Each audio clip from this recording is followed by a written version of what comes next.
que uma das definições de Missio Dei foi justamente o fato de que Deus está em um trabalho de autorrevelação, né? Então, nós encontramos em Cristo a revelação definitiva desse processo divino de autorrevelação. Mas o interessante é que, desde o Gênesis, nós vamos vendo como Deus se revela como o Criador de todas as coisas, né? O Redentor de todas as coisas, né? Também nós poderíamos aqui salientar o fato de que ele também é o sustentador de todas as coisas, né? Nós temos evidência bíblica suficiente para isso, né? Que ele não se ausenta da sua criação, mas se envolve profundamente com ela e todas as coisas permanecem sendo sustentadas pela palavra do seu poder. Então, a palavra não apenas cria todas as coisas, mas também sustenta todas as coisas. E, além desse Deus criador, nós encontramos esse Deus redentor, esse Deus sustentador e também esse Deus consumador. Então, nós vemos em Cristo o cumprimento dessa revelação definitiva do processo de autorrevelação, mas também vemos em Cristo a revelação do Deus Redentor, né? Quando Cristo se entrega por nós naquela cruz, nós vemos na prática o cumprimento do aspecto redentor do caráter de Deus, através dessa salvação que nós encontramos em Cristo Jesus, né? E falta agora apenas um cumprimento futuro e escatológico como o Deus consumador de todas as coisas. E aí eu quero fazer um parênteses aqui para quem está acompanhando as aulas do Capacitando desde o começo, né? Para aqueles irmãos que pertencem aí à igreja local, né? A nossa congregação local, a igreja do Rogar. Não sei se você percebeu, mas todas as aulas, elas seguem uma linha onde o nosso entendimento em relação às escrituras, eles vão crescendo, né? Por exemplo, o Diogo trabalhou pesado a questão da cosmovisão, né? Nós trabalhamos escatologia, trabalhamos, o DH tinha trabalhado discipulado. Então, você vai vindo numa linha onde todas as coisas vão gerando um entendimento cada vez maior, né? Então, quando eu falo sobre redenção, consumação, cosmovisão, se supõe, né, que nós já estudamos isso, então que nós já podemos pelo menos entender conceitos básicos em relação a essas coisas. Mas eu queria fazer esse parênteses só para você perceber como é interessante dar continuidade nos seus estudos aqui por meio do Capacitando, ok? Então nós vamos encontrar em Cristo a revelação definitiva desse processo divino de autorrevelação. Na prática, nós vamos ver o cumprimento do aspecto redentor do caráter de Deus por meio da salvação encontrada em Cristo Jesus naquela cruz, e faltando agora apenas esse cumprimento futuro escatológico como Deus consumador de todas as coisas. Agora, analisando tudo aquilo que nós vimos na teologia bíblica das missões e o fato de que em Jesus nós temos o ápice da revelação de Deus, eu acredito ser pertinente, então, analisar João capítulo 1, versículo 14. Porque João 1,14 é o texto que vai marcar uma transição em relação a tudo aquilo que nós estamos falando. João 1,14 fala claramente que a encarnação do Verbo, que a encarnação de Jesus, levou Jesus a habitar em meio de um povo, para que Jesus fosse em meio a esse povo uma revelação clara e precisa de quem é Deus. Então nós temos que abrir os nossos olhos para algo aqui. Quando Deus quis cumprir a sua missão, ele usou uma estratégia, e essa foi a estratégia que Deus usou para um dos momentos mais importantes da sua missão. E nós devemos entender as implicações disso. Quando Deus quis cumprir cabalmente a realidade da sua missão, a estratégia de Deus foi Jesus, foi a encarnação do Verbo, foi fazer o Verbo habitar em meio de um povo, para que o Verbo pudesse ser a revelação clara e precisa de quem Deus é. Então nós temos que entender que estamos aonde estamos justamente para ser e para transmitir essa revelação. As nossas igrejas, elas estão aonde estão para que elas possam ser e transmitir essa revelação. Nós enviamos missionários às nações para que eles possam ser e transmitir essa revelação. E isso foi o que o Pai fez para poder concluir esse processo de revelação, e eu acredito que é o que devemos fazer para imitar os seus passos. Então nós devemos olhar para Cristo como sendo a estratégia de Deus, e nós precisamos nos acomodar a essa estratégia, nós precisamos nos conformar a essa estratégia de Deus que se chama Cristo. Então, as igrejas, nossas igrejas, elas precisam estar dentro das suas comunidades, caminhando na mesma perspectiva em que Cristo caminhou, se esforçando para interagir com a cultura, com as pessoas, com a realidade ao seu redor, para poder ser uma revelação clara e precisa de quem verdadeiramente Deus é. Então, quando nós olhamos a encarnação, nós aprendemos princípios que são importantíssimos para o nosso envolvimento na missão de Deus. E para que a gente tenha uma dimensão em relação àquilo que eu quero propor aqui para vocês, analisando João 1,14, vamos pensar em um missionário que chega em um lugar, e esse missionário ele está disposto a servir, ele está disposto a ajudar, ele quer pregar o evangelho, ele quer fazer discípulos. E esse missionário olha para João, capítulo 1, versículo 14, e encontra em João 1,14 uma fonte de princípios. Ele utiliza toda a informação que esse versículo traz, né, toda a informação bíblica fornecida por esse versículo, e ele aplica essa informação como se ela fosse um roteiro para o seu trabalho. Esse missionário vai habitar entre um povo, ele se envolve nessa cultura de dentro para fora, ele participa dessa comunidade, a partir de relacionamentos profundos e de um testemunho fiel às escrituras, onde ele respeita a língua, a cultura daquele que deseja alcançar, onde ele cultiva uma vida cheia da graça e da verdade de Deus.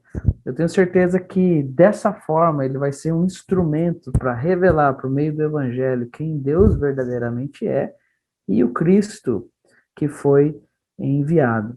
Então, quando eu olho para João 1,14, eu consigo enxergar um roteiro para a realidade da nossa missão. Eu consigo ver em João 1,14 a estratégia de Deus escancarada. Deus quis cumprir com a missão e ele usou dessa estratégia para realizar, para cumprir com a realidade da sua missão. Por exemplo, quando nós fomos para Costa Rica, tivemos a oportunidade de servir 4 anos e meio na Costa Rica, né, um país da América Central. Nós morávamos pertinho da fronteira com a Nicarágua, então nós trabalhávamos tanto com costarriquenses quanto com nicaragüenses, né?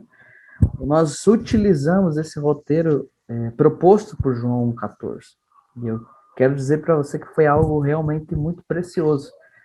Nós fomos com essa intenção, com essa perspectiva, com esse coração. Nós somos dispostos a habitar em meio de um povo, a interagir com esse povo, a servir esse povo, mas sem tirar da mente essa intenção e esse desejo de trazer uma revelação clara e precisa de quem Deus é por meio do Evangelho a esse povo. E na medida em que nós vamos estudando aqui, precisa ficar claro que isso é necessário, que nós precisamos fazer isso em qualquer lugar em que nós estivermos. Seja no centro de Curitiba, seja lá no interior, num país, né, distante, ou seja, não importa o nosso contexto, a nossa realidade, nós temos que estar dispostos a caminhar dentro daquilo que propõe João 1,14. Quando nós olhamos para a encarnação, ela tem implicações teológicas profundas, há muito debate em relação ao tema da encarnação, muita gente falando muita coisa sobre isso, mas mesmo no calor dos debates e das discussões que envolvem o tema, nós não podemos perder de vista o valor que a encarnação tem para a missão que Deus está desenvolvendo no mundo. Então, para a teologia, existem questões que ainda são mistério em relação à encarnação, mas para a missão, quando nós olhamos para a missão, a encarnação ela é um elo indispensável. E a encarnação de Jesus, João 1,14, que trata da encarnação, gera sentido para tudo aquilo que nós vimos na narrativa bíblica. Então, você que ouviu a terceira aula, né, eu desafio você a ouvi-la de novo, né? E aí você, junto com essa quarta aula, juntando a terceira com a quarta aula, você vai ver que a encarnação é um elo indispensável. E é a encarnação que vai gerar sentido para tudo aquilo que nós vemos na narrativa bíblica, porque é na encarnação que nós vamos ver literalmente o Pai enviando o Filho para que o Filho realize a sua missão na Terra. E como eu e você poderíamos ter, né, a ousadia de não aprender e de não nos conformarmos com esse ato da misericórdia divina. Então, nós somos desafiados aqui a conformar a nossa vida, a conformar a perspectiva que temos em relação à missão, o trabalho da igreja, o trabalho dos crentes, né, aquilo que propõe João 1,14. Então, o objetivo da aula é aprender sobre a encarnação para que possamos aplicar os princípios aprendidos na nossa vida, na nossa família, na nossa sociedade, mas também no nosso ministério. Eu tenho certeza que se olharmos para os princípios que nos são apresentados aqui, nós vamos poder aprender a ser mais missionários. Olhando para esses princípios nas nossas realidades locais, nós vamos aprender a ser mais missionais, ok? A encarnação, ela é algo precioso demais e ela pode nos ensinar muitas coisas, né? Ela nos mostra uma bela realidade. Ela nos mostra que Deus se tornou humano, habitando em meio de um povo para mostrar-lhes a revelação definitiva de quem ele verdadeiramente é. Agora, a encarnação, ela se concretiza na vida de Jesus por meio de várias etapas, né? Jesus enfrenta várias etapas para ser carne, para se fazer carne, para se encarnar, né? E essas etapas, elas precisam ser conhecidas e analisadas. Por quê? Porque é analisando essas etapas que nós conseguimos encontrar os princípios necessários para aplicar isso nas nossas vidas. E eu estou convencido que se nós olharmos para o processo que propõe a encarnação, e se estivermos dispostos a aplicar esses princípios nas nossas vidas, nós vamos poder habitar em meio de qualquer povo, lugar, bairro, cidade, e ser uma revelação clara e precisa de quem Deus é para aquele povo, para aquele bairro, para aquelas pessoas, para aquela cidade. Okay? Então vamos ler João capítulo 1, versículo 14, que vai ser o versículo que nós vamos utilizar nessa quarta aula de Teologia Bíblica da Missão. E diz assim, João capítulo 1, versículo 14. E o verbo se fez carne e habitou entre nós, cheio de graça e de verdade, e vimos a sua glória, glória como do unigênito do Pai. Então veja que interessante. O verbo, ele se fez carne e ele habitou entre nós. Mas ele não habitou de qualquer forma ou maneira. João diz que Jesus habitou em meio desse povo, exaltando a graça e a verdade de Deus. Então, literalmente, o que nós vemos aqui em João capítulo 1, versículo 14? Nós vemos Jesus descendo do céu para começar o seu trabalho na terra. E o mais interessante é que ele teve que passar por um processo para começar a desenvolver aquilo que ele veio para fazer. Eu acho que tem algum irmão aí com o microfone aberto. Dá uma olhada aí, galera. Quem está com o microfone aberto? Só para não dar problema. Eu vou bloquear aqui, mas aí quando chegar a hora das respostas, a gente libera de novo. Isso, beleza. Só para não, né? Às vezes a gente esquece mesmo, é tranquilo, é normal, né? Mas só para a gente não perder o raciocínio aqui. Ok? Então, aqui em João 14, a gente está vendo literalmente Jesus descer do céu para começar o seu trabalho na terra. Só que o mais interessante é que ele teve que passar por um processo para começar a desenvolver o trabalho que ele veio para fazer. Se nós apenas olhássemos com essa perspectiva, nós já poderíamos aprender muito sobre o que fazer. Quando eu olho a realidade dos processos aí que Jesus encara, eu tenho que entender uma coisa, que não há nada que Deus faça que não seja fundamentado na realidade do processo. Então, aquilo que cresce rápido, eu sempre brinco com os irmãos, aquilo que cresce rápido é cogumelo. O cogumelo cresce rápido da noite para o dia, o bolor cresce, né, rápido da noite para o dia. Agora, obreiros, pessoas com a estatura de Cristo, como diz Efésios 4, levam tempo para serem formados. né? Então, se eu quero realizar a obra de Deus, eu preciso estar disposto a passar pelos processos de Deus. E a encarnação vai mostrar para nós o precioso processo enfrentado por Cristo, para que ele pudesse tomar sua cruz em obediência a Deus e realizar todo o seu trabalho. E é interessante, porque se nós fazemos uma alusão àquilo que nós olhamos em Gênesis capítulo 1, é algo interessante ali. Em Gênesis, Adão é criado como um homem formado. Adão é criado como um adulto, como um homem formado. E esse adulto, esse homem formado, quando de certa maneira posto à prova, o que acontece com Adão? Adão falha e peca. Já quando nós vemos a encarnação do Verbo, né, nós vemos a manifestação do segundo Adão, né, você vê que Deus resolve trilhar um caminho diferente. Porque Jesus poderia ter vindo, né, na Sexta-feira Santa, morrido, ter sido enterrado, certo? Ter sido sepultado, né? Melhor ter sido sepultado, né? Ter ressuscitado ao terceiro dia, né? Ter falado algumas coisas ali para uma galera e ter subido aos céus. Mas você vê que a maneira com que Deus faz algumas coisas é extremamente diferente. O Verbo precisou passar por um processo para se encarnar. O Evangelho de Lucas diz que Jesus cresceu, né? E crescia, Lucas 2,52, e crescia Jesus. A palavra crescia ali no Evangelho de Lucas, ela é uma palavra muito interessante, porque ela descreve a ação que o ferreiro tem em relação ao ferro, quando ele trabalha o ferro.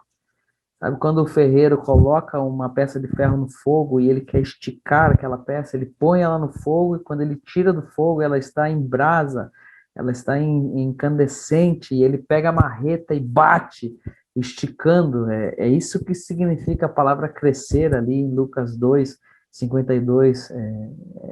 Ou seja, Jesus não cresceu de uma forma milagrosa, não, ele enfrentou processos, realidades. Nós vamos ver em Hebreus que ele aprendeu a obediência por meio de coisas que sofreu. Ou seja, ainda que Jesus fosse Deus em carne, né, nós vemos que ele se esvaziou de si mesmo e enfrentou a vida como um humano a enfrenta. Passou pelos processos que qualquer humano passa para que ele pudesse tomar a sua cruz em obediência a Deus. Então, aquele que foi feito pronto como homem inteiro, ele falha em seu processo, mas já Cristo, né, ele falha em sua decisão, mas já Cristo, ele passa por um processo e ele alcança, né, tudo aquilo que Deus queria que ele alcançasse. Em outras palavras, tudo aquilo que Adão perde no Jardim do Éden, quando ele peca, é reconquistado por Cristo Jesus naquela cruz. Vamos agora entrar na questão da encarnação. Vamos analisar aí a primeira frase do versículo que diz: e o verbo se fez carne. Né? Existem três implicações básicas na encarnação. Tá? Quando nós vamos falar de encarnação, existem três implicações que são básicas. A primeira implicação da encarnação é a representação. A segunda é a apresentação. E a terceira é a identificação. Ok? Então, nós vamos olhar para cada uma delas. Na representação, nós temos o Cristo que nos representa diante de Deus. E essa representação ela é vista em Filipenses, capítulo 2, dos versículos 5 ao 11. Eu vou ler aqui para vocês, tá?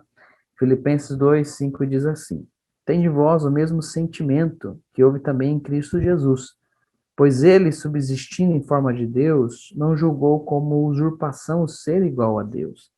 Antes, olha só, a si mesmo se esvaziou, assumindo a forma de servo, tornando-se em semelhança de homens, reconhecido em figura humana. A si mesmo se humilhou, tornando-se obediente até a morte e morte de cruz, pelo que também Deus o exaltou sobremaneira. Ele deu o nome que está acima de todo nome, para que ao nome de Jesus se dobre todo joelho nos céus, na terra e debaixo da terra, e toda língua confesse que Jesus Cristo é Senhor, para a glória de Deus Pai. Então, para que ele pudesse se encarnar, o Verbo passa por um profundo processo onde, primeiramente, ele precisa se esvaziar, ele precisa se humilhar, ele precisa se despir de si mesmo, ele precisa abandonar o seu status celestial e assumir a forma de servo para que então pudesse ser reconhecido em figura humana.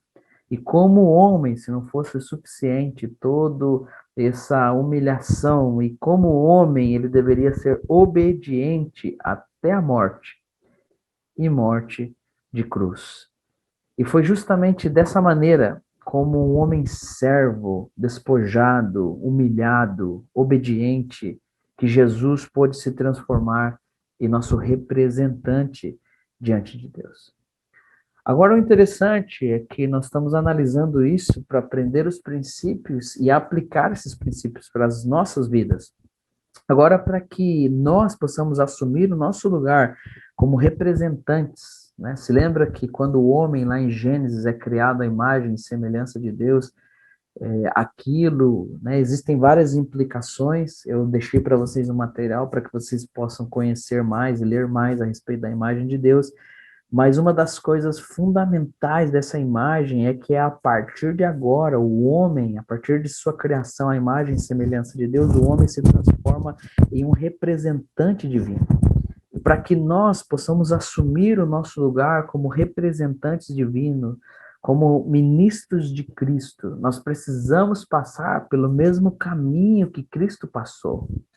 Eu tenho certeza, né? A Bíblia diz que todos pecaram. O que significa isso? Que todos nós passamos pelo caminho de Adão.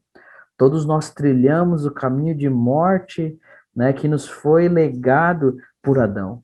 Mas quando a graça tocou as nossas vidas, a salvação entrou em nossas vidas, né, ela nos convida a trilhar o caminho que Cristo trilhou. Então, para que possamos ser restaurados e chegar a esse lugar onde podemos ser representantes, embaixadores, né, e tantos outros termos que a Bíblia tem para nos descrever, né, ministros de um novo pacto, ou seja, para que sejamos ministros de Cristo, nós precisamos passar pelo mesmo caminho que Cristo passou. O próprio texto de Filipenses propõe isso para nós. O texto diz que nós devemos de ter o mesmo sentimento que houve em Cristo Jesus. E o interessante ali é que a palavra sentimento, ela não é a palavra com a qual nós estamos habituados a lidar, né? Porque o texto diz assim, ó, tende em vós o mesmo sentimento. E aí você pode pensar, puxa, mas eu não estou sentindo nada. Eu não estou sentindo desejo de me conformar a Cristo. Mas a questão aqui, essa palavra, ela tem alguns significados interessantes. E um dos significados dessa palavra sentimento significa ser do partido. Significa apoiá-lo em suas causas.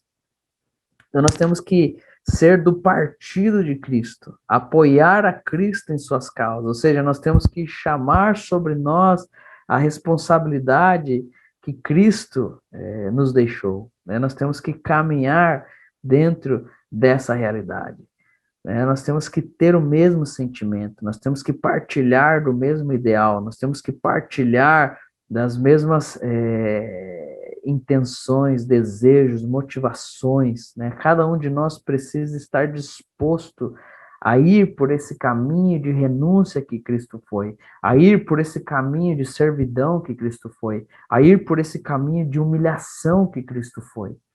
Nós precisamos olhar para Filipenses capítulo 2, a partir do versículo 5, e entender que isso é algo para mim, que isso é algo para você. Nós precisamos ter o mesmo sentimento que houve em Cristo Jesus e passar pelo mesmo processo que apresenta o texto para cada um de nós. E é algo interessante, nós não podemos cultivar em nós a dureza que houve no coração de Adão, né? Que não haja em nós a dureza de Adão. Adão, quando foi confrontado por causa do seu pecado, lá em Gênesis capítulo 3, você vai ver que Adão, ele não quer reconhecer a sua culpa. O que Adão faz? Ele joga a culpa, ele joga a responsabilidade dos seus atos sobre a sua esposa. Mas nós, nesse processo, nós precisamos estar conscientes do que somos. Nós precisamos nos esvaziar, nós precisamos nos humilhar, nós precisamos nos despir de nós mesmos, nós precisamos abandonar todo e qualquer status que nós pensamos que temos, nós precisamos assumir a forma de um servo, nós precisamos ser obedientes ao nosso Senhor.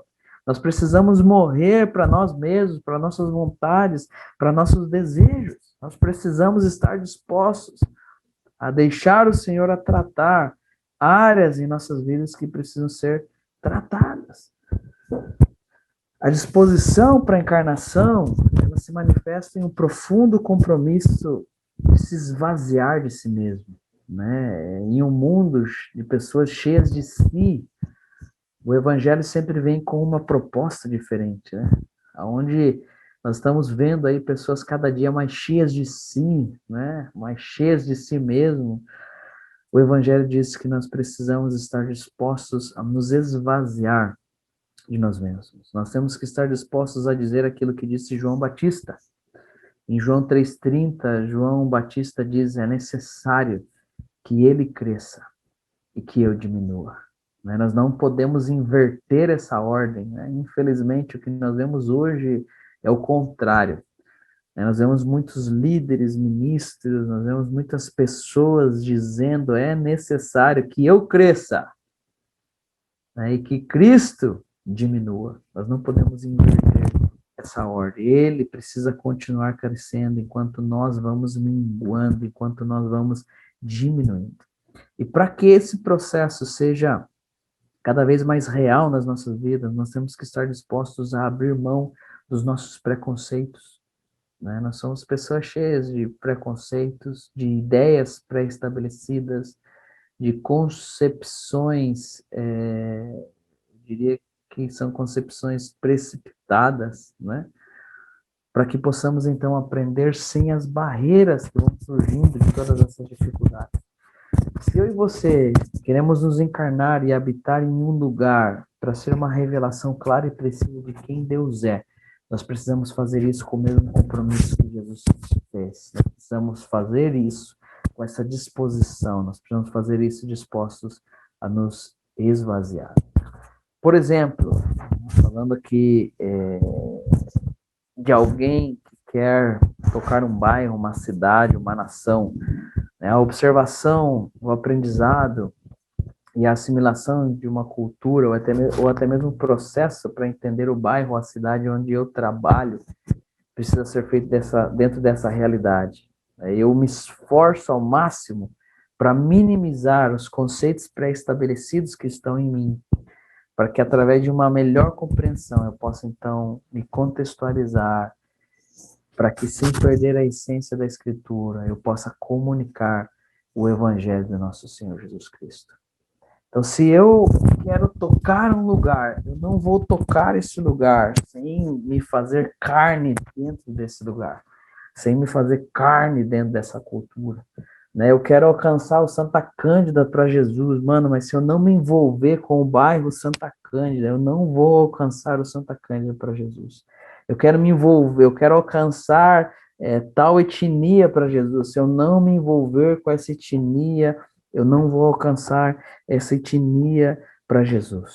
Porque a maior influência que nós podemos fazer em determinada cultura, sociedade, cidade, bairro, acontece de dentro para fora. Então, se nós queremos fazer ou marcar realmente uma diferença, essa diferença ela não é feita de fora para dentro. Não são através de ataques à cultura ou de pequenos, como que seria a palavra quando alguém faz uma viagem, uma pequena, indo pouco, se relacionando pouco, não tendo uma perspectiva mais a longo prazo, mais contínua. Se nós queremos tocar um bairro, uma cidade, nós precisamos fazer isso de dentro para fora, na medida em que nós vamos nos contextualizando para trazer à luz os princípios da palavra de Deus. Então, é um desafio violento a realidade da encarnação. Não é simplesmente ou somente chegar em algum lugar e começar a reproduzir algo que deu certo, mas é poder compor, criar uma estratégia específica, algo que realmente vai fazer diferença. Hoje, infelizmente, por causa do pragmatismo, o que é o pragmatismo? É a cópia indiscriminada de coisas que dão certo em um lugar, mas que talvez não pode dar certo, pode ou não pode dar certo em outro. né? Muitas vezes nós copiamos coisas, né? E nós pensamos, puxa, isso aqui vai funcionar, né? Mas nós não nos damos o trabalho de nos envolvermos com a nossa comunidade, com o nosso bairro, com a nossa realidade e descobrir, não na base do erro e do acerto, o que pode funcionar naquela localidade, né? Então nós precisamos entender o papel da análise, das pesquisas, dos projetos, para poder aplicar de forma inteligível em cada realidade os princípios que são vistos na palavra de Deus. E todas as vezes que nós fazemos isso, nós temos que estar dispostos, né? Nós temos que estar com as motivações, né? Uma disposição em meu coração em alinhar as minhas motivações e objetivos com a vontade de Deus, para que eu possa compor estratégias que estejam de acordo com a realidade. E nós só conseguimos fazer isso à medida que nós temos um deslumbre da terra, né? E aqui eu falo de um espírito diferente. Não sei se você lembra da história dos espias. Os espias, né, foram enviados por Moisés. Deus manda Moisés enviar alguns espias para sondar a terra. E quando eles voltam, 40 dias depois, eles voltam, né? E eles falam que realmente a terra é surpreendente, maravilhosa, tanta coisa boa, mas infelizmente eles não vão conseguir conquistar, eles não vão conseguir alcançar, eles não vão conseguir ter essa terra para si, porque a terra tem gigantes, a terra tem isso, a terra tem aquilo. Mas existem dois homens que têm um espírito diferente, têm uma perspectiva diferente, né? Josué e Caleb se levantam e incentivam o povo, animam o povo, motivam o povo a conquistar a terra, né? Então, enquanto alguns apenas olham desafios, os missionários, eles vão enxergar oportunidades. Aqueles que querem alcançar os seus bairros, querem tocar as suas cidades, eles vão enxergar oportunidades, né? E eu me lembro de uma história, talvez você conheça essa história, mas diz que enviaram um homem para vender sapatos em um lugar. E quando ele chegou nessa determinada cidade para vender sapato, ele começou a observar e ver que todas as pessoas andavam de chinelo ou andavam descalço, e ele começou a olhar, se desanimar, e ele pega o telefone, liga para o chefe dele e diz: olha, chefe, é o seguinte, não vai ter jeito. Aqui as pessoas não usam sapato, não querem saber de sapato, então eu estou voltando embora, eu preciso que você me remaneje, me envie para outro lugar. Mas aquele chefe, ele ficou com aquele lugar na cabeça e falou, cara, puxa vida, eu vou tentar mais uma vez. E ele envia outra pessoa. E essa pessoa, quando chega naquele lugar e olha aquele monte de gente sem sapato, andando de chinelo, andando descalço, ele pega o telefone e liga pro chefe dele e fala, cara, pode me mandar mais uns 2 containers aí de sapato, porque nós vamos, cara, vender sapato como nunca vendemos na vida, porque nesse lugar ninguém usa sapato, né? Então depende da forma como eu enxergo, depende da forma como você enxerga, né? Nós podemos olhar com os olhos naturais ou podemos olhar com os olhos da fé. Nós podemos olhar aquilo que está frente aos nossos olhos ou olhar desde a perspectiva de Deus, né? Isso acontece com Isaías. Isaías vem profetizando sobre a terra. Ele vem falando ai de ti, até que no capítulo 6 ele tem uma visão e ele começa a ver as coisas desde a perspectiva de Deus.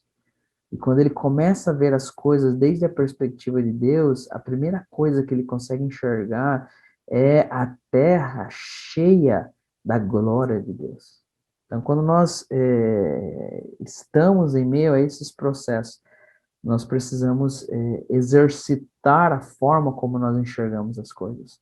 Nós precisamos olhar o mundo, as pessoas, com os olhos de Deus. Nós precisamos enxergar as oportunidades. Nós precisamos lembrar que aonde abunda o pecado, há uma grande possibilidade de sobreabundar a graça de Deus. Então, eu tenho tido uma experiência nos últimos anos. Geralmente as pessoas falam, esse é um lugar duro, difícil, complicado, né? Mas quando nós damos o tempo, quando nós temos a iniciativa correta, quando nós temos o coração correto, quando nós amamos as pessoas, nós começamos a perceber que mesmo os lugares mais duros e difíceis, Mesmo nesses lugares, Deus tem os seus, né? Deus abre portas, Deus abre casas, Deus abre corações, e nós podemos ver nos lugares mais difíceis, né, a salvação do Senhor chegar e se manifestar.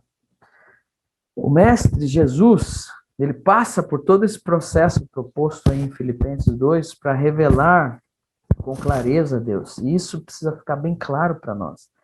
A essência do nosso trabalho consiste, primeiramente, em passar pelo processo de Deus, respeitando os princípios de Deus, para que nós possamos levar uma revelação clara e precisa de quem Deus é. Eu não sei se você já percebeu isso, né? Mas ali em Mateus 13 nós temos as parábolas do reino. A primeira parábola que nós temos em Mateus 13 é a parábola do semeador. Ali nós temos um semeador, qualquer um pode ser um semeador naquela parábola. Esse semeador sai para semear a palavra, né? E ali a palavra é semeada em diferentes terrenos que representam as vidas das pessoas. Mas o interessante é que há um fruto, né? Nós vemos no final da parábola Jesus falando que existe um fruto, né? Aquele que ouve e entende, ele frutifica de acordo com a palavra que ele recebeu. E depois, né, mais ali, passando um pouco para frente do capítulo 13, nós vamos chegar em uma outra parábola, que é a parábola do joio e do trigo. Na parábola do joio e do trigo, não é qualquer um que semeia, mas é Jesus quem semeia. Não é qualquer lugar que essa semente é lançada no mundo, né? Nós temos ali essa semente sendo lançada no mundo, e essa semente não necessariamente é mais uma palavra, mas são os filhos do reino, né? Então nós podemos fazer um paralelo e dizer que na parábola do semeador, Deus está trabalhando nas nossas vidas. Nós precisamos entender o processo da semente nas nossas vidas, né? Nós precisamos respeitar, nós precisamos gerar esse entendimento em nós para que esse fruto seja gerado, para que chegue então um momento onde Deus não apenas trabalha em nós, mas chegue um momento onde Deus pode trabalhar através de nós, onde nossas vidas agora podem ser usadas para a honra e para a glória de Deus. Então é muito importante passar pelo processo. Todo aquele que não passa pelo processo, respeitando os princípios, ele não vai poder entrar na realidade dos propósitos de Deus, né? Então, eu sempre falo que esses são os 3 P's mais importantes da nossa vida: o processo, os princípios e o propósito, né? Mas se nós não enfrentamos os processos de Deus na realidade dos seus princípios, nós não vamos ser introduzidos na realidade dos seus planos e dos seus propósitos. Então, Cristo, como nosso representante, ele se transforma em nosso mediador. E nós sabemos que não existe outro que possa assumir esse lugar. Cristo, ele é o único mediador entre Deus e os homens, é o que fala 1 Timóteo 2,5, mas o interessante é que essa mediação de Jesus abriu as portas e nos envolveu em uma atividade extremamente importante em nossos dias, e essa atividade é a intercessão. Romanos 8:34 fala que nós temos a dinâmica da intercessão. Cristo, ele se transforma em nosso intercessor, né? Ele é aquele que intercede por nós frente ao Pai, ele está nos representando frente ao Pai, né? E ele nos dá o privilégio de participar juntamente com ele desse ministério. Então, em outras palavras, hoje nós podemos voltar àquela posição de representantes, né, de Deus, e podemos representar os homens diante de Deus. E como nós fazemos isso? Nós fazemos isso por meio da nossa intercessão. Nós podemos levar os homens diante de Deus por meio da nossa intercessão, voltando assim para a nossa função de reis e de sacerdotes, né? Eu sei que há uma perspectiva doxológica em relação à missão, né? Nós fazemos para a glória de Deus, em adoração a Deus, mas também existe uma responsabilidade em todo aquele que quer se envolver com a missão, que é a realidade da intercessão. Nós falamos com Deus a respeito dos homens, antes de falar com os homens a respeito de Deus.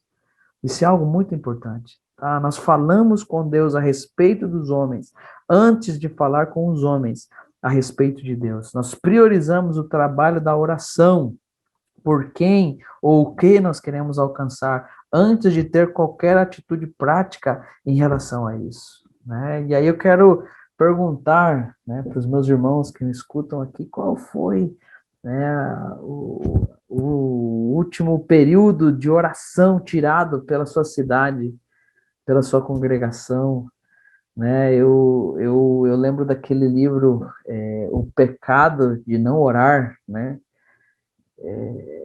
O autor do livro escreve baseado naquilo que Samuel fala a respeito do povo, né? Samuel fala, o povo pede para que Samuel ore, Samuel fala, como eu vou cometer esse pecado de não orar por você, ou seja, não orar pelas pessoas é um pecado, de acordo com a Escritura. Então, qual foi o último dia, né, o último momento em que nós dedicamos um tempo para literalmente orar pelo nosso bairro, pela nossa cidade, pela nossa nação, né? Timóteo fala que é importante que os homens levantem as mãos sem iras, nem contenda, e que se façam orações, súplicas por todos os governantes, para que nós tenhamos uma vida piedosa e tranquila, né? Se nós estamos enfrentando aí muitas dificuldades em relação ao nosso governo, eu acredito que nós podemos fazer algo, né? Nós podemos fazer manifestações celestiais, nós podemos erguer a nossa voz em oração, e nós podemos assumir a nossa posição nas regiões celestiais e literalmente gerar uma mudança em relação àquilo que nós queremos alcançar. Então, nós levamos os homens até a presença de Deus por meio da nossa intercessão, antes de querer introduzir a presença de Deus na vida dos homens por meio da pregação.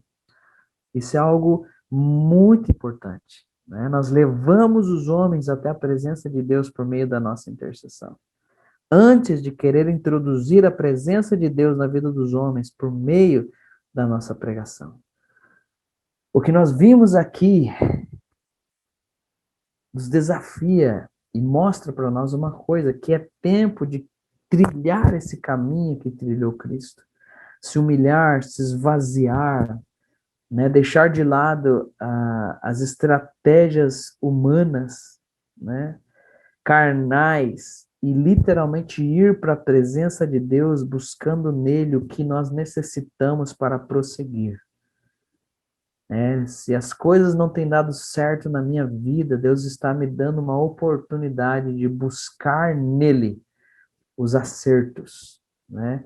Eu gosto de pensar que, de acordo às orações apostólicas de Efésios, de Colossenses, né, principalmente a oração de Paulo aos Colossenses, Paulo ora e pede para que Deus os faça cheios do pleno conhecimento da vontade de Deus, em toda a sabedoria e entendimento espiritual, para que eles possam andar de maneira digna do Evangelho, para que eles possam ser cheios, né, de frutos, para que exista abundância de frutos. Então, o que me faz pensar isso?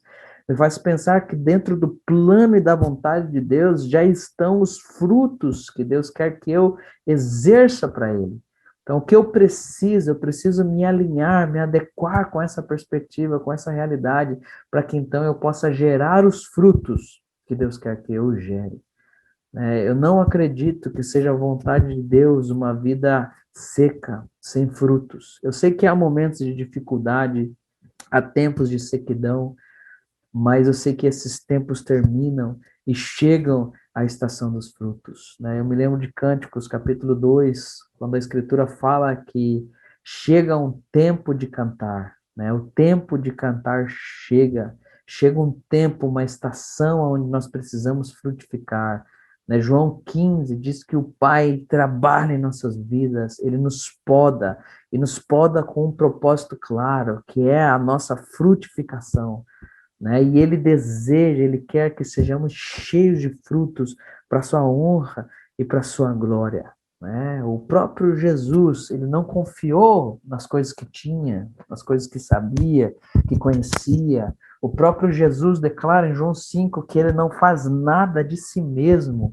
mas que somente faz aquilo que Ele vê o seu Pai fazer, né? O próprio texto de João 15 diz que sem Cristo, sem Jesus, Sem ele, nós nada podemos fazer. Então, qualquer um que queira ser uma extensão do Pai Celeste na Terra, qualquer um que queira se envolver com a missão de Deus, assim como Jesus se envolveu, qualquer um que queira cumprir com essa função sacerdotal de representar a Deus na Terra e poder levar adiante a verdade do Evangelho, precisa reconhecer o valor da intercessão que é feita por um coração quebrantado e humilhado diante de Deus. Mas o interessante é que a proposta continua. E Jesus não apenas nos representa diante de Deus, mas Jesus também demonstra quem Deus verdadeiramente é para cada um de nós. E essa é a segunda implicação para a encarnação. Jesus é aquele que nos apresenta uma revelação definitiva de Deus. Na história da redenção, nós vemos na primeira aula de Teologia Bíblica da Missão, nós vamos Deus se revelando de várias maneiras, mas nunca de uma forma plena. Mas tudo isso muda quando nós olhamos para Cristo, porque em Cristo Jesus nós temos a plenitude da revelação de Deus. O que significa isso? Significa que em Jesus nós vemos finalizada a ideia da autorrevelação de Deus. Jesus não é somente o ponto mais alto ou mais sublime, mas também Jesus é o ponto final da revelação de Deus. Nós vemos em Gálatas 4:4 que o mundo foi preparado, que os tempos se cumpriram para que na plenitude dos tempos Jesus pudesse se manifestar, revelando-nos de maneira profunda e definitiva a glória do Pai. Na encarnação, Jesus ele se transforma no lúdico de Deus. Né? Os homens não estavam conseguindo entender, então Deus teve que desenhar. E na encarnação, Cristo se transforma no lúdico de Deus. O Deus invisível, que até o presente momento não havia sido visto, agora pode ser visto na face do seu Filho Jesus. A apresentação, que seria o segundo aspecto da encarnação, ela é encontrada em Colossenses, capítulo 1, versículo 15. Né? Colossenses 1,15 diz que Jesus é a imagem visível do Deus invisível. Ele é a revelação mais clara e precisa que nós podemos ter de Deus. É através dele que podemos enxergar quem Deus verdadeiramente é. Né? Então não existe alguém que possa revelar com maior clareza ou precisão quem é Deus, senão o próprio Filho de Deus, que é Jesus. Né? E da mesma maneira que Jesus nos mostrou, por meio da sua vida, quem é Deus, né? Ele é a imagem visível de um Deus invisível, da mesma maneira que ele nos mostra, por meio da sua vida, quem é Deus. Eu e você, nós somos chamados a fazer o mesmo. Que através das nossas vidas, as pessoas que estão perto de nós possam chegar ao conhecimento de Deus. Que através do nosso estilo de vida, nós possamos ensinar quem Deus verdadeiramente é. Que o querigma, né, o anúncio das boas notícias possam estar conectado com o martúrio, com o testemunho que requer os tempos do fim. E para você que assistiu, né, a aula de Mateus 24:14, você está entendendo muito bem a referência que eu estou fazendo aí. Nós precisamos que os homens que levamos a Deus por meio da nossa intercessão possam conhecer a Deus através do que pregamos e do que vivemos. A nossa vida nos dá autoridade para pregar, para falar e para anunciar a verdade do Senhor.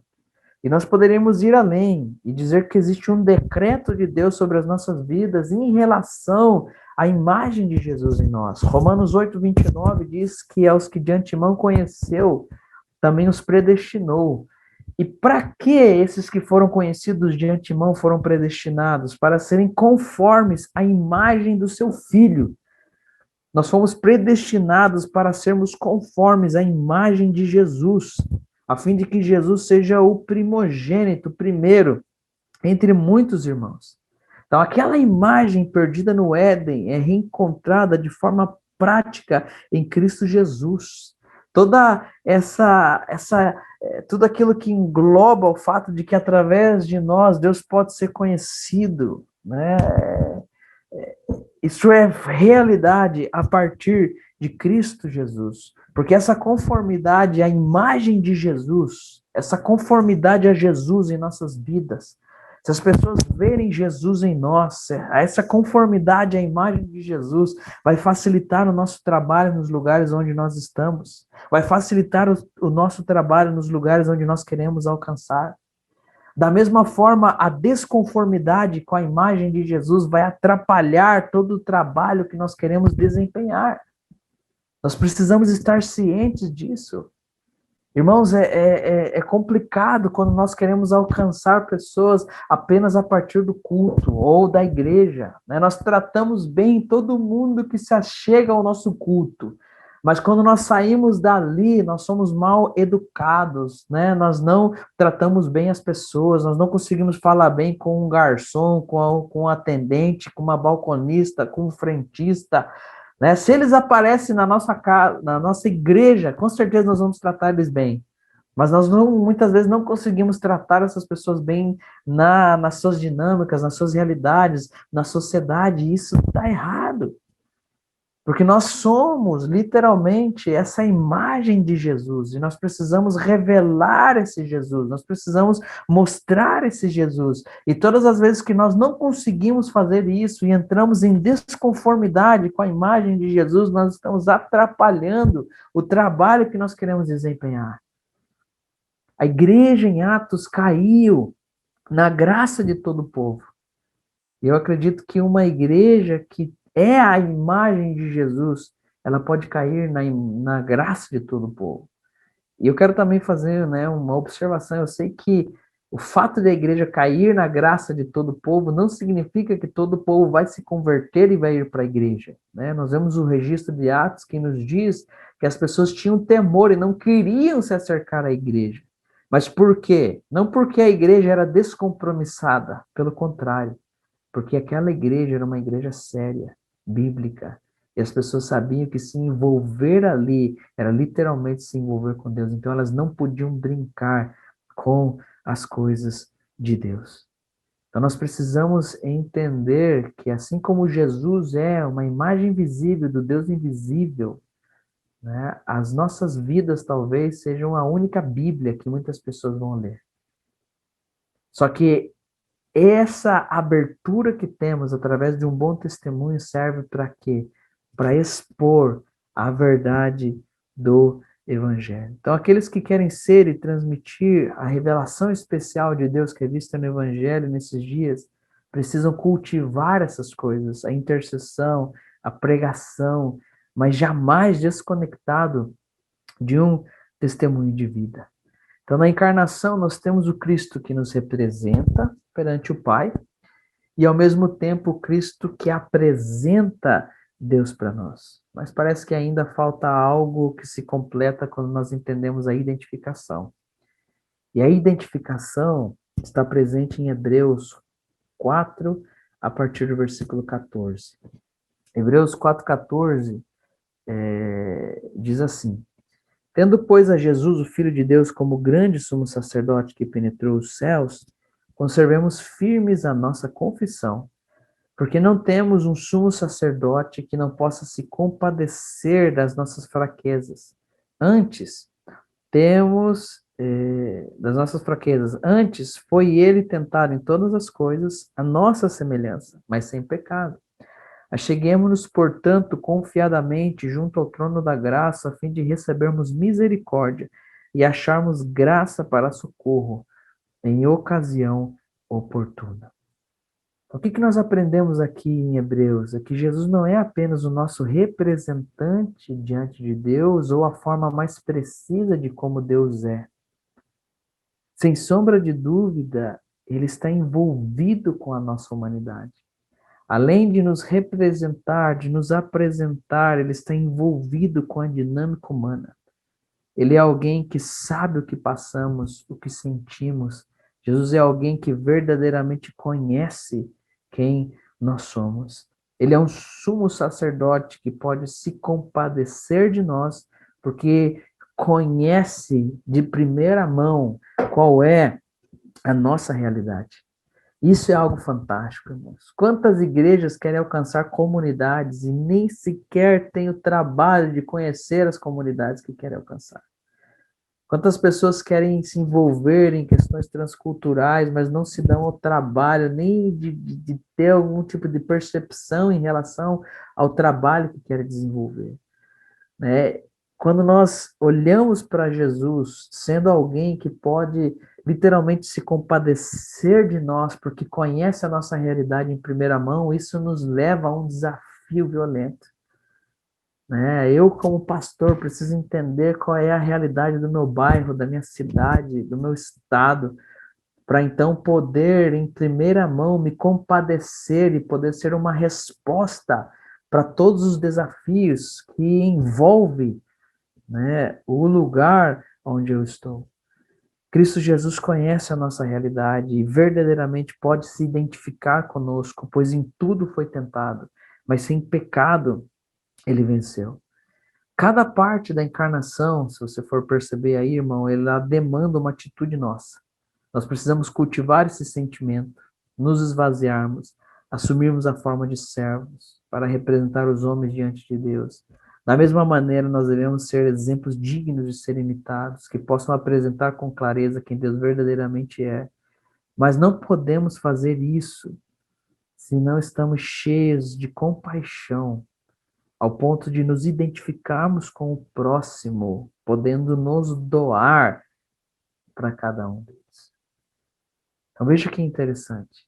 Veja qual é a demanda da encarnação. Eu não sei se eu consigo comunicar isso, mas se eu e você simplesmente percebermos que realmente há uma demanda dos céus em relação às nossas vidas quando nós olhamos para a encarnação de Cristo, se nós levamos a sério a Escritura quando ela diz que devemos cultivar esse mesmo sentimento que houve em Cristo Jesus, nós devemos, ou seja, não podemos ir por outro caminho, a não ser por ir por esse sentimento de nos esvaziar, assumir essa forma de servo, aprender a representar os homens diante de Deus por meio da nossa intercessão, ser exemplos dignos de ser imitados, que podem, por meio de suas vidas e pregação, mostrar claramente quem Deus é, ter um coração, uma postura cheia de compaixão, poder identificar-nos com o próximo, ao ponto em que nós podemos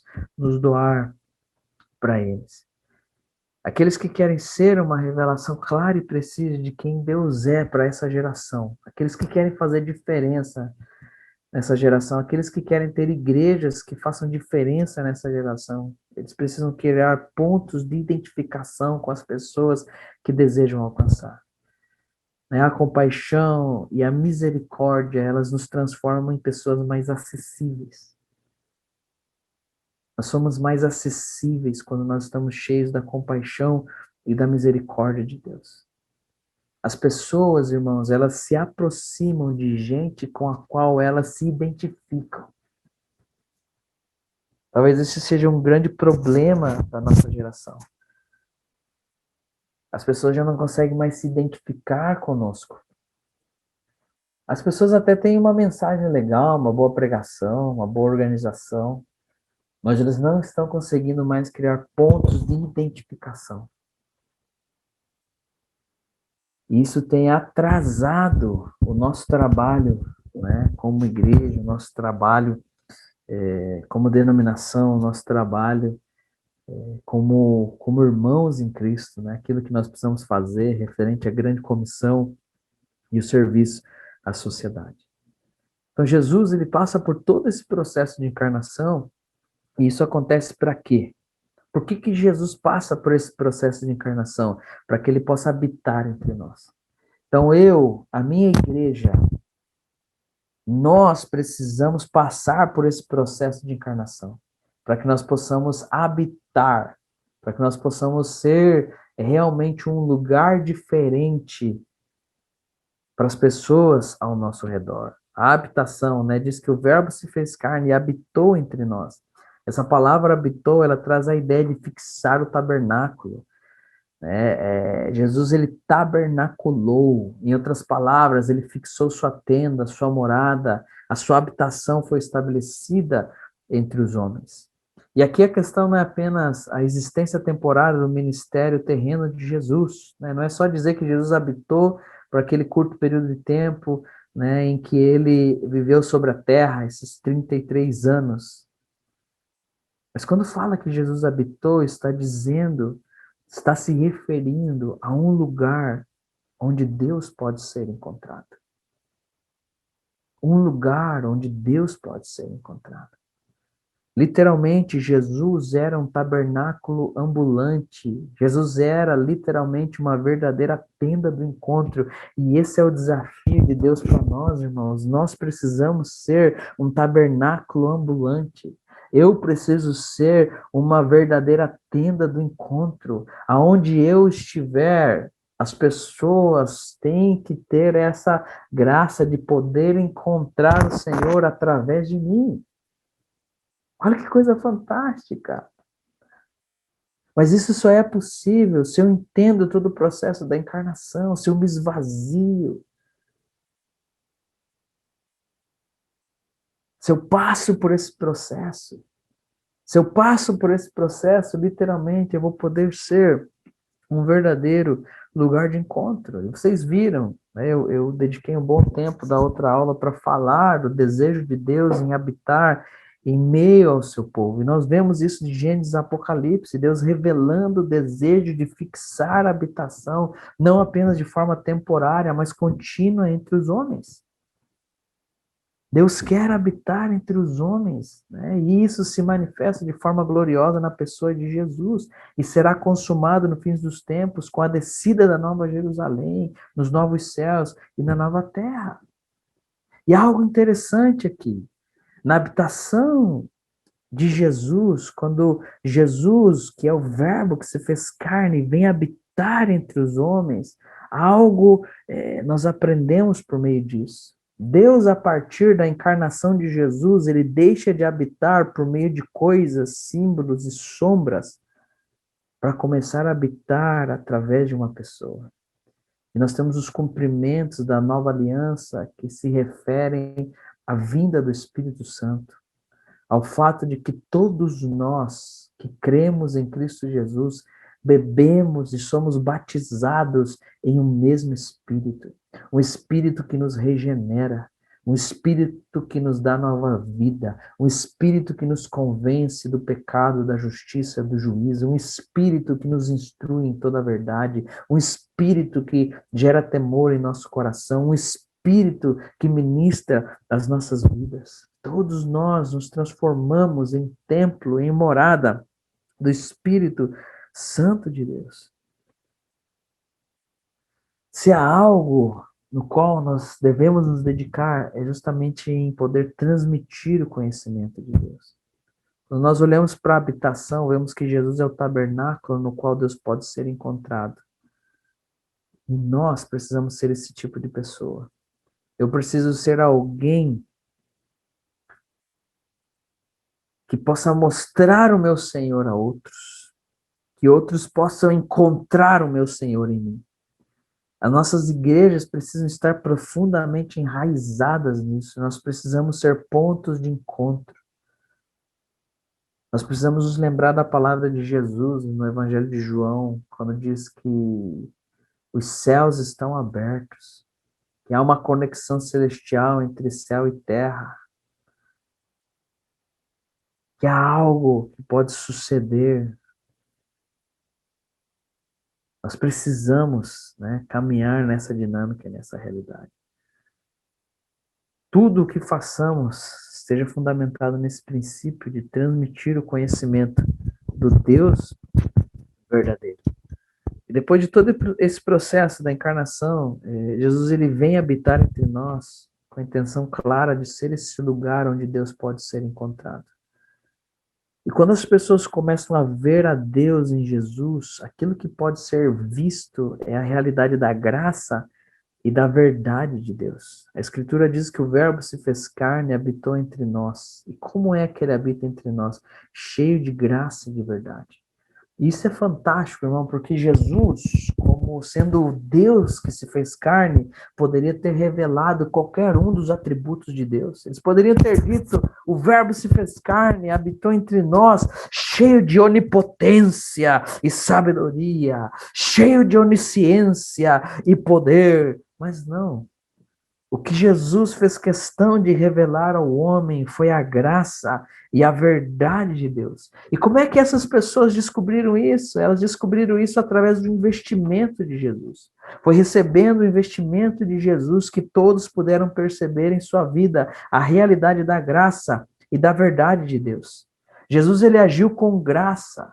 Quando, por exemplo, ele continua investindo na vida de Judas, mesmo sabendo que ele roubava da bolsinha, né? Ele era um tesoureiro corrupto. Ele continua amando, instruindo Tiago e João, mesmo depois de que Tiago e João querem orar para que fogo do céu caia e os samaritanos sejam consumidos. Mas o exemplo que me deixa mais impactado é aquele de João 8, se não me engano, da mulher que é flagrada no ato de adultério. A lei faz o seu trabalho, né, por meio dos religiosos, e aquela mulher é condenada.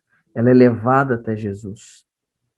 Esperando que Jesus contrariasse a lei, eles veem uma das maiores demonstrações da graça e da verdade de Deus. Jesus olha para aquela mulher, né? E ele pergunta: mulher, eles te condenam? Eles te condenaram, né? Porque ele fala: aquele que não tem pecado, atire a primeira pedra, e ninguém poderia, né, insurgir-se contra essa verdade. Quem não teria pecado para tirar a primeira pedra? E enquanto todos vão saindo da cena, Jesus pergunta para a mulher: mulher, eles não te condenaram? E eu também não te condeno. Mas o que Jesus disse para ela no final? Ele disse que agora ela deve ir e não pecar mais. Basicamente, Jesus, ele baseou a sua atividade na Terra nessas duas realidades. Ele tinha a capacidade de dar para as pessoas o que elas não mereciam, sem ser coniventes com elas. Isso é graça de Deus, irmãos. Ser alguém que pode dar para as pessoas o que elas não merecem, mesmo sem ser conivente com elas. Isso é algo que só Jesus pode fazer, e ele nos convida a caminhar nessa mesma dinâmica e realidade. Jesus, ele foi reconhecido cheio de graça e de verdade, não porque ele vivia resplandecendo, brilhando de forma sobrenatural entre os homens. Ele foi reconhecido cheio de graça e de verdade porque ele agia dessa forma. Porque literalmente a maneira com a qual ele lidava com as situações era fundamentado na graça e na verdade de Deus. Ele viveu entre nós para demonstrar a realidade da graça e da verdade. E vivendo assim, cheio de graça e de verdade, ele trouxe uma revelação extremamente significativa da glória de Deus. Eu e você precisamos viver dessa forma, com a graça e com a verdade de Deus, externando a graça e a verdade de Deus, manifestando a graça e a verdade de Deus. Nós não podemos ser só graça, porque senão nós vamos, né, gerar um bando de sem vergonha, mas também nós não podemos ser só a verdade, né, a dureza da verdade, senão nós vamos gerar um monte de legalistas. Nós precisamos equilibrar as coisas, caminhar com a graça, caminhar com a verdade, para literalmente expressar o equilíbrio que há no nosso Deus. E aí nós chegamos na revelação, que diz que o Verbo se fez carne, habitou entre nós e, cheio de graça e de verdade, e vimos a sua glória. Glória como do unigênito do Pai. Jesus, cheio de graça e de verdade, ele se transforma em alguém capaz de comunicar em si, como sua, a própria glória de Deus. O desafio que nós temos hoje, irmãos, é o de sermos reconhecidos como filhos gerados por Deus. Filhos que comunicam a glória de Deus. E isso só é possível se nós encarnarmos o processo, se nós encararmos o processo da encarnação. Se estivermos dispostos a habitar entre as pessoas, cheio da graça e da verdade de Deus. O que será que as pessoas estão vendo através das nossas vidas? O que será que as pessoas estão vendo através daquilo que nós temos vivido? Porque nós já somos carne, já estamos em meio de um povo, mas qual é a revelação que somos? O que é que transmitimos? O que é que comunicamos? Quando se fala a respeito de nós, quais são as coisas que são ditas? Qual é o tipo de revelação que nós temos sido para a nossa geração? Quando as pessoas ao nosso redor nos veem, o que é que nós estamos comunicando para elas? Quando eu ando pelas ruas da minha cidade, o que eu comunico para essa cidade? Quando eu me relaciono com pessoas, o que eu comunico para essas pessoas com as quais eu me relaciono? Quando eu me relaciono com os meus filhos, o que eu estou transmitindo para eles? Que tipo de igreja nós temos sido para essa geração?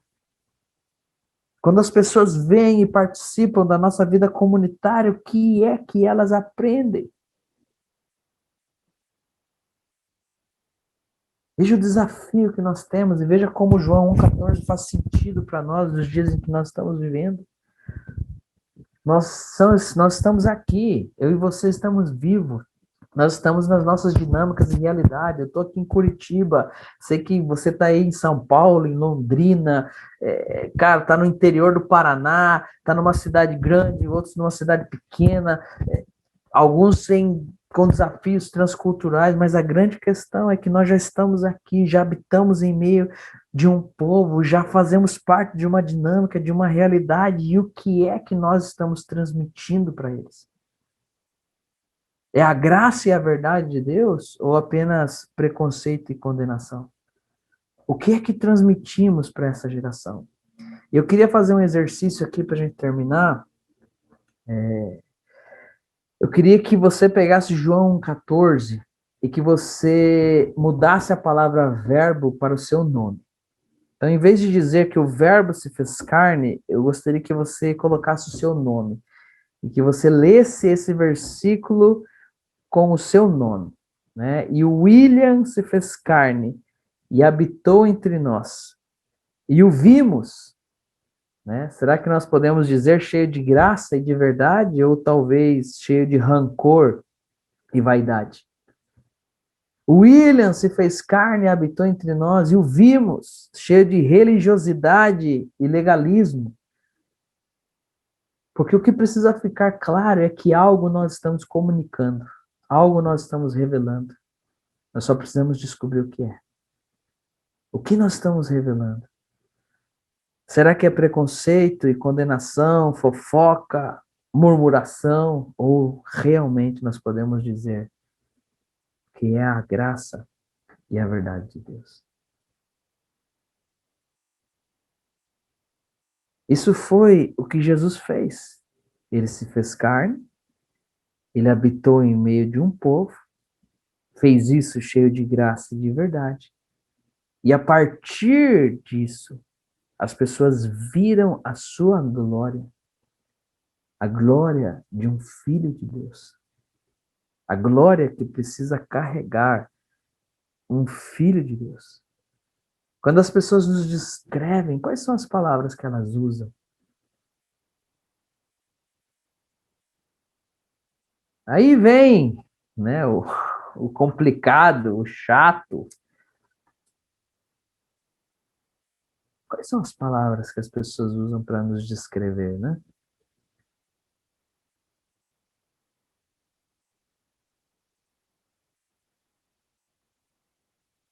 Interessante pensar nisso, né? Eu sei que hoje nós temos, né, os haters aí, nós temos ambientes hostis, nós temos a perseguição. Jesus disse que nós seríamos caluniados. Mas eu entendo que há uma diferença entre ser perseguido por causa da justiça e ser, né, taxado por causa de um preconceito, por causa de uma falta de entendimento, de sabedoria, né, por causa da falta de testemunho. Há uma diferença entre as duas coisas.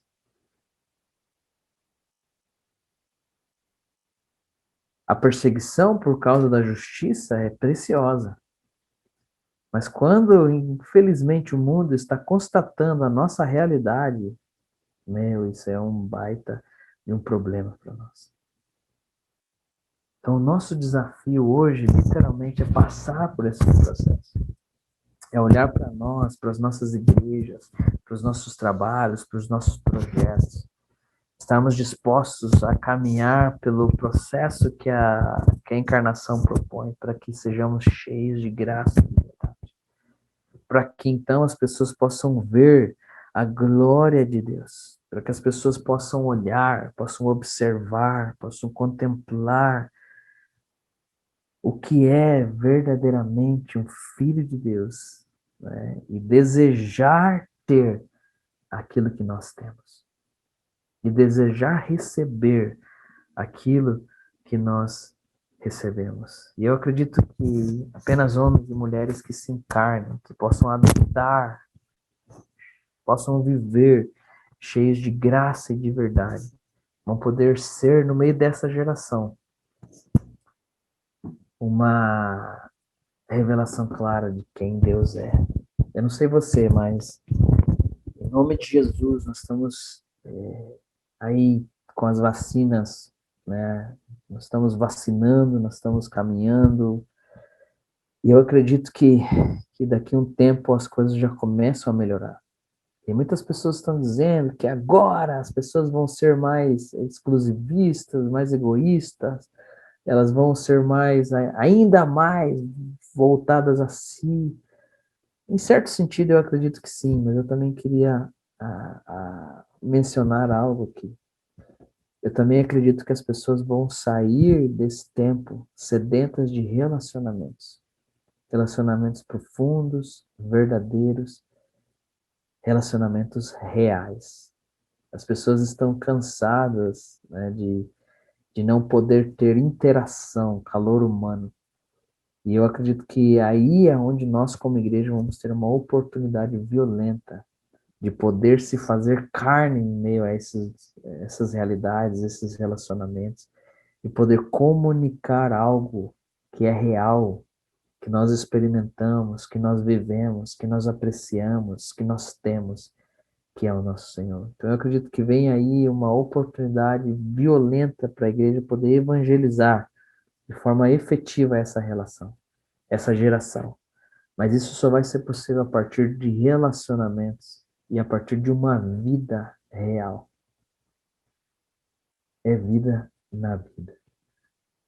Então eu gostaria de terminar essa aula por aqui e que você pudesse ficar com isso, que João 14 pudesse ser o seu roteiro de trabalho, né? Pudesse ser o seu roteiro de trabalho. Você pudesse caminhar aí nessa dinâmica e realidade, se fazendo carne, para ser uma revelação precisa de quem Deus é em meio a essa geração. Amém? Que Deus abençoe você. Eu não sei se a gente vai ter algumas perguntas aí.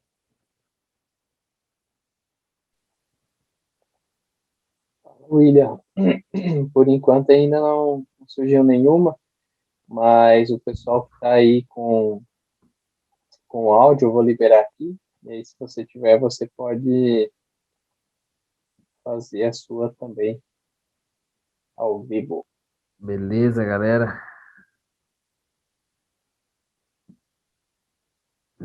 Se você quiser digitar sua pergunta aí, você pode digitar também, tá? Tem o chat aí, se digita. Hoje eu tô vendo o chat aqui, fica fácil também. Ajuda já, né? Que legal, Vanessa. Esse exercício é bom mesmo, né? Que legal. Fico feliz que você tá aqui junto com a gente, né? Glória a Deus. Que Deus continue te abençoando, né? E que a gente nunca se esqueça desse exercício, né? Caminhar nessa dinâmica. Glória a Deus. Aleluia. Eu acho que hoje a galera tá meio tímida, né? É o frio, né? O povo tá tudo Hã? Recolhido. É o É o frio, o pessoal tá tudo frio. recolhido. Amém, bênção. Ficamos reflexivos. Que bênção. Eu fico feliz quando isso acontece, né? Isso é algo bom, né? A gente pode refletir, né? Pode pensar. Glória a Deus. Aleluia.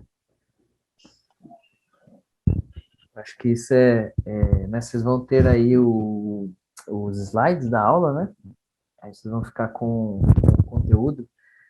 E tem muito mais coisa para explorar, né? Quando a gente fala do lance da encarnação, né? Mas principalmente se você, né, puder tirar tempo essa semana aí para meditar nisso, para pensar nisso e para buscar mais formas de pôr isso em prática dentro do seu contexto e da sua realidade, né? Então, eu acho que vale muito a pena, sabe? Levar isso para o seu devocional, né? Não ser apenas algo para sua mente, mas ser algo principalmente para o seu coração, né? Eu fico muito tocado por João 14, porque literalmente foi a forma, como que eu posso dizer? Foi o roteiro do nosso trabalho missionário na Costa Rica, foi João 14, né? Então nós olhamos para João 14 e decidimos que esse seria o nosso roteiro. Nós iríamos passar por esse processo, se esvaziar no máximo que pudéssemos, né? Encarar os desafios desse processo para que a gente pudesse caminhar com a graça, com a verdade de Deus e levar a palavra, o evangelho para aquelas pessoas. E isso foi tão maravilhoso, tão poderoso que nos levou a habitar no meio do povo de uma forma tão legal que, que as relações que nós temos lá, elas são profundas, né? Eu costumo dizer para o pessoal, eu posso viajar para Costa Rica, né? Que é um destino aí bem cobiçado para a galera aí, e eu posso viajar para lá sem ter R$ 1 no bolso, bem tranquilo. E tanta gente, contato, e irmãos, eu digo assim, irmãos genuínos, verdadeiros. Não estou falando que são conhecidos, estou falando de gente que, né? E foi legal porque quando a gente saiu da Costa Rica, a gente teve mais despedidas de lá quando eu saí do Brasil para lá. Então foi algo muito significativo, né? Muito significativo para nós, né?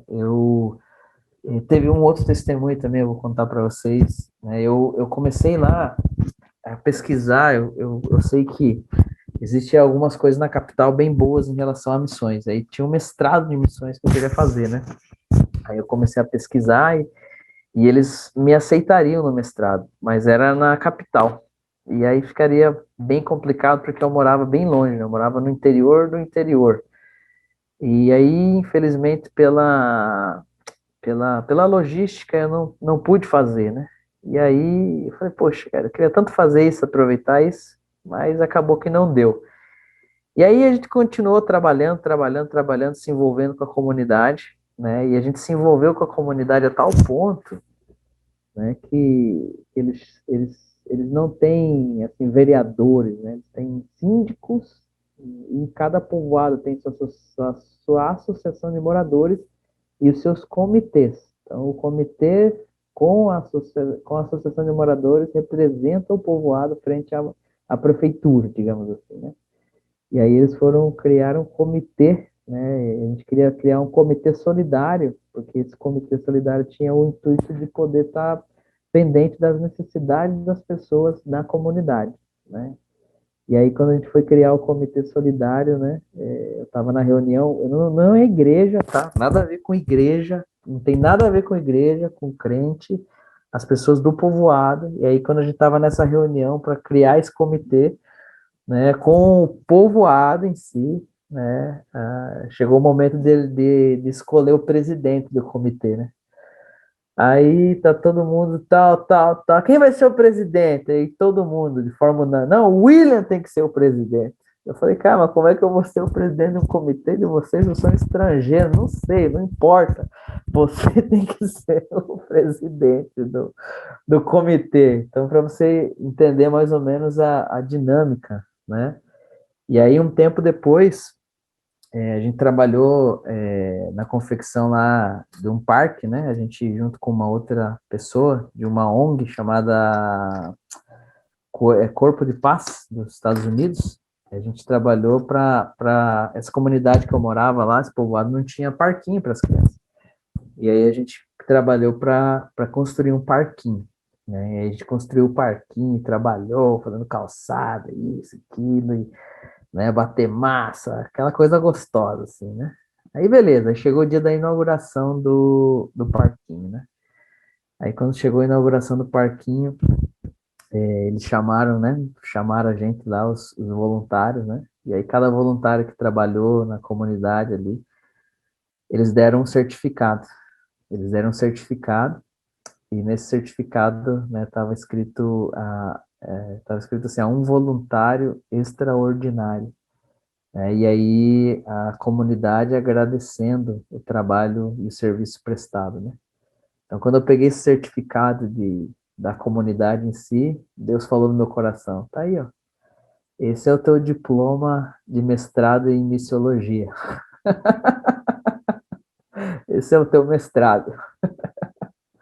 Né? Então, é algo muito gostoso. E aí, depois disso, desse envolvimento com a comunidade e tudo, é que eu fui, né, ser pastor daí, da igreja no povoado onde eu morava.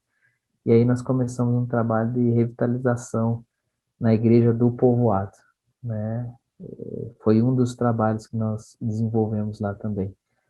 Mas é só para que vocês, né, possam ver como realmente levar a sério João 1,14 resulta em frutos para a honra e para a glória de Deus.